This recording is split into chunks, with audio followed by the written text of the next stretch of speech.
Local veterans are joining a national chorus, saying as a group they're being left behind.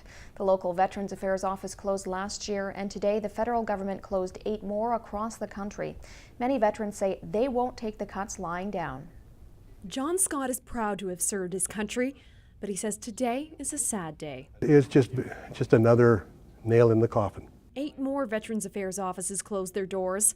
Prince George's was shut down last year. You know, I used to hear from the Veterans Affairs once in a while. They'd give me a call and say, how are you doing, and is there anything we can do for you?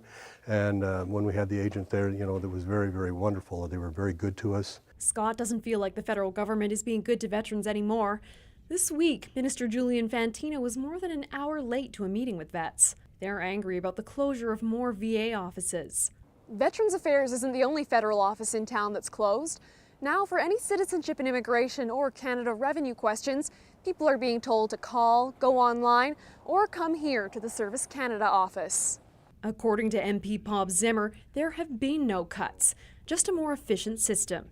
Zimmer says the VA staff union, PSAC, is behind the protests. You know, the whole idea of the closing the VA offices and putting the Service Canada office has really been to broaden the service to veterans and broaden the points of contact to veterans and not reduce service. It's completely the opposite of what PSAC is trying to label it as. The union thing is being used as a white rabbit. It's not addressing the problem. The problem is closing the veterans offices in places like Prince George where we really need it. Meanwhile, John Scott says nothing can replace face-to-face human contact. You can't have a do-all, especially when you're talking with people with serious problems. We're just doing the Greg Matters case here in Prince George. There's a fellow who could have used some more help. Veterans John Scott and Bruce Gabriel feel the government isn't taking care of veterans like it should. They are not listening to veterans. They don't really care about our concerns. They care about their bottom line. I mean, it's not the first time that the government has saved money on the backs of veterans.